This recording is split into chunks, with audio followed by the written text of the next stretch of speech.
नमस्कार मेरे खाद्य मित्रों, आज मैं आपके लिए लाया हूँ एक बहुत ही इंटरेस्टिंग एंड बहुत ही इंफॉर्मेटिव वीडियो। इस वीडियो में आपको जानने को मिलेगा कि हम नेटवर्क मार्केटिंग क्यों करें, इसे बढ़ते ज़माने का बिजनेस क्यों कहा जाता है।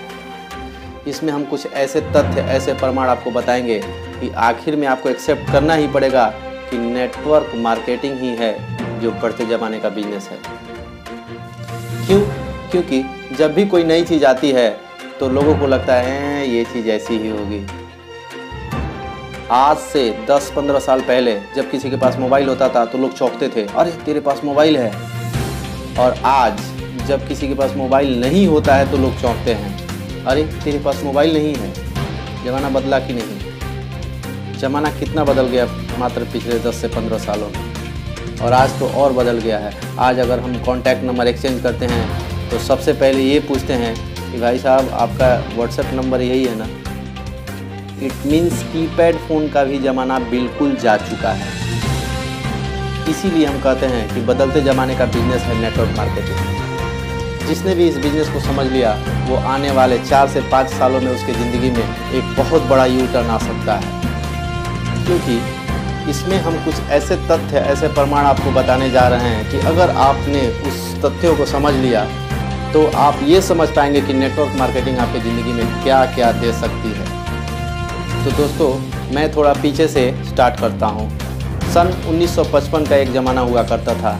1955 में एक इंसान विदेश गया तो वहाँ देखा कि सारे के सारे प्लास्टिक की कंपनियाँ डालकर बहुत सारे पैसे कमा रहे हैं। वह इंडिया आया, आते ही उसने बहुत बड़ी कमेटी बिठाई, मीटिंग अरेंज किया और उस मीटिंग में जाके बोला कि हम भी प्लास्टिक की कंपनी डालेंगे और करोड़ों अरबों रुपए कमाएंगे। तो लोगों ने पता है क्या किया? लोग उसकी बातों पे हंसने लगे, लोगों ने उसकी मजाक उड़ाई। लोगों ने बोला यार बड़ा ही बेवकूफ़ आदमी है, भारत में लोहा पाया जाता है, लोहा मजबूत होता है, टिकाऊ होता है और लोहा ज़मीन से निकलता है, ये प्लास्टिक कहाँ टिकाऊ होता है? प्लास्टिक तो गिरने से ही टूट जाती है, प्लास्टिक कोई मजबूत चीज़ नहीं है, ये तुम्हारा बिजनेस नहीं चलेगा। लेकिन उस इंसान ने किसी की भी नहीं सुनी और उसने प्लास्टिक इंडस्ट्रीज डाली। और आज आप प्लास्टिक से वाकिफ़ हैं।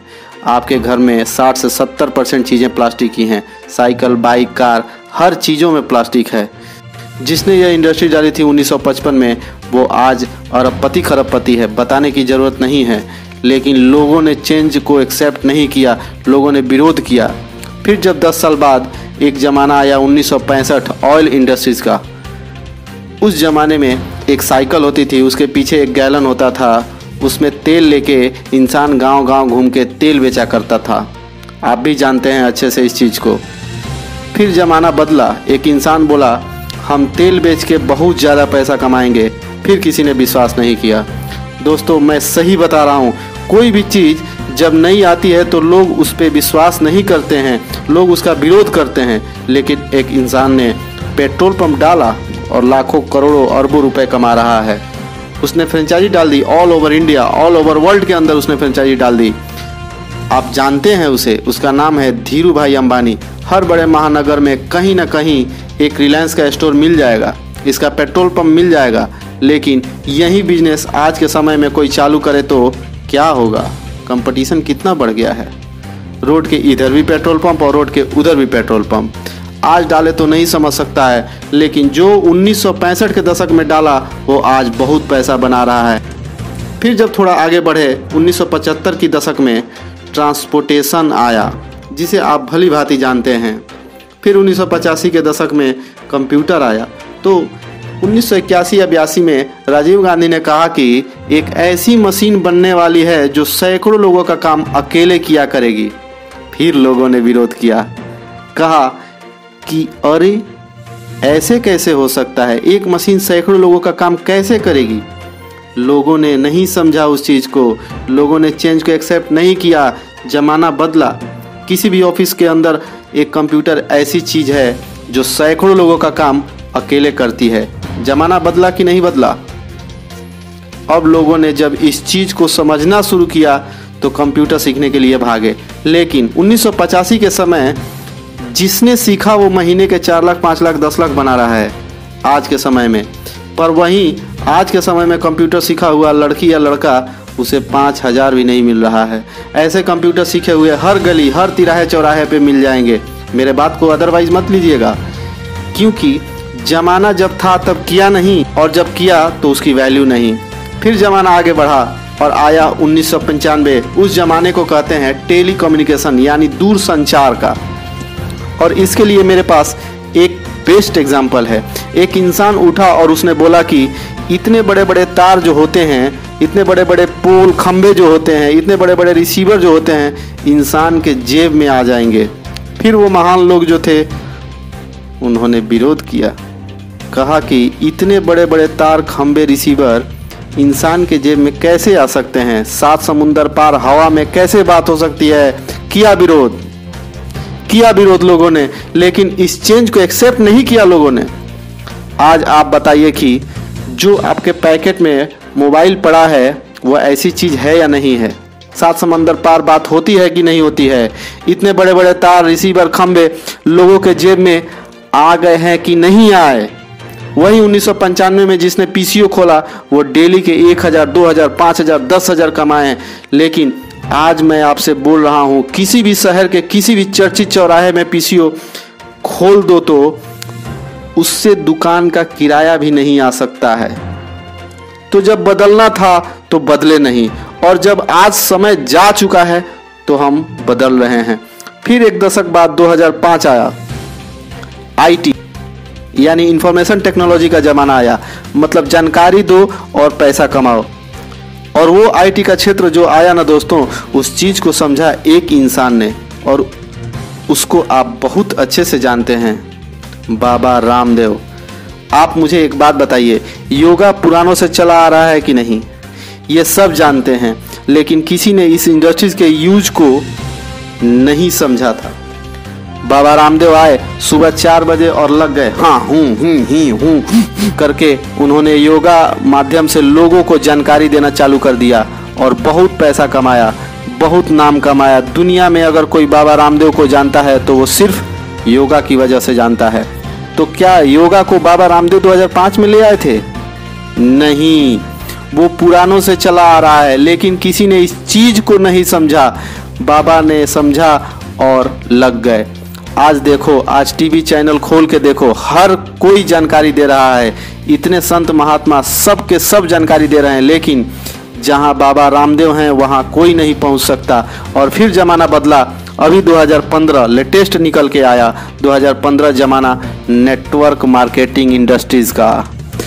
हालांकि नेटवर्क मार्केटिंग इंडस्ट्रीज 1997-96 के आसपास आ गई थी, लेकिन हर चीज का एक बूम, एक मैच्योरिटी लेवल होता है ना। अब जब बूम आया इंडिया के अंदर डायरेक्ट सेलिंग का, तो किसी इंसान ने बोला कि नेटवर्क मार्केटिंग एक ऐसा कंसेप्ट आएगा जहां पे गरीब बंदा आएगा और कुछ नहीं लगाएगा और ईमानदारी से 2 से 3 साल 5 साल काम करेगा तो उसके जिंदगी में नाम के आगे करोड़पति लग जाएगा। अब फिर वो महानुभाव आए और विरोध किए, बोले अरे ऐसे कैसे हो सकता है, ये तो टोपी पहना रहा है, ये तो चैन सिस्टम है, ये तो मूर्ख बनाने का बिजनेस है, ये फालतू के लोग का बिजनेस है। लोगों ने बहुत विरोध किया, लेकिन कुछ ना समझ पागल बेवकूफ़ मदहोश टाइप के लोग जो थे, जिन्होंने उस चीज़ को नहीं छोड़ा, लगे ही लगे रहे, और आज उन्होंने इतिहास क्रिएट कर दिया। वो सारे जिस भी कंपनी के अंदर हैं, आप जानते हैं, आज से 5 साल 7 साल पहले जिन्होंने ज्वाइन किया है उनकी आज इनकम क्या है? वो आज लग्जरी लाइफ जी रहे हैं, लग्जरी कार, लग्जरी घर के अंदर रह रहे हैं। तो ज़माना बदल रहा है दोस्तों। अमेरिका या अदर कंट्रीज़ के अंदर नेटवर्क मार्केटिंग को प्रायोरिटी दी जाती है। भारत के अंदर भी सितंबर 2016 में भारत सरकार को मानना पड़ा कि direct selling is the right business. और डायरेक्ट सेलिंग जो इंडस्ट्री है वो बहुत ही तेज़ी से बूम करने वाली है। 2016 में जब इसकी गाइडलाइन जारी हुई तब से आज तक तो डॉक्टर, वकील, इंजीनियर, IAS, IPS बहुत अच्छे सेक्टर के लोग नेटवर्क मार्केटिंग का काम कर रहे हैं।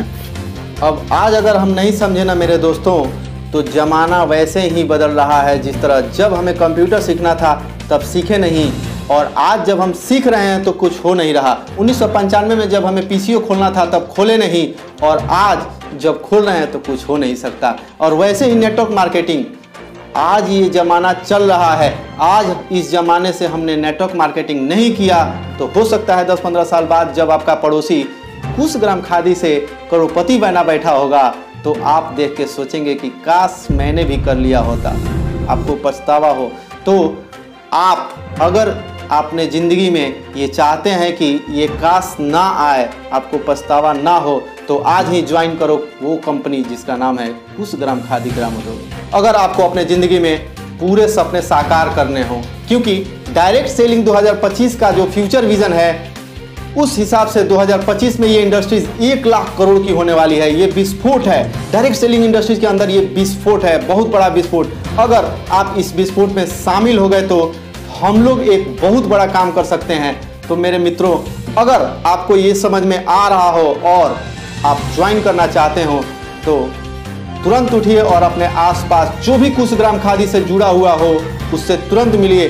अगर नहीं हो तो नीचे दिए हुए नंबर पे कॉल करें, व्हाट्सएप करें। हम बताएंगे कि ये बिजनेस आपके ज़िंदगी में क्या क्या दे सकता है और इस इंडस्ट्री से आपके सपने पूरे कैसे हो सकते हैं। आज बहुत सारे लोग डायरेक्ट सेलिंग को लेकर इंडिया के ही नहीं बल्कि पूरे वर्ल्ड के लोग एज अ कैरियर ले रहे हैं। मैं खुद एज अ कैरियर बिल्ड कर रहा हूं और बहुत सारे लोग आपके जानने वाले ये कर रहे हैं क्योंकि उन्हें अपना फ्यूचर विजन दिख गया है। और अगर आपको दिख गया है तो आइए हम मिलकर काम करते हैं और 2 से 4 सालों के अंदर अपने सारे सपने पूरे करते हैं। तो मित्रों, इस वीडियो के लिए बस इतना ही। धन्यवाद, नमस्कार। तो मित्रों, ये वीडियो कैसा लगा? अगर आप मेरे चैनल पर नए हैं तो सब्सक्राइब कर लें और ये वीडियो कैसा लगा कमेंट करके हमें ज़रूर बताएं और लाइक करना ना भूलें। धन्यवाद।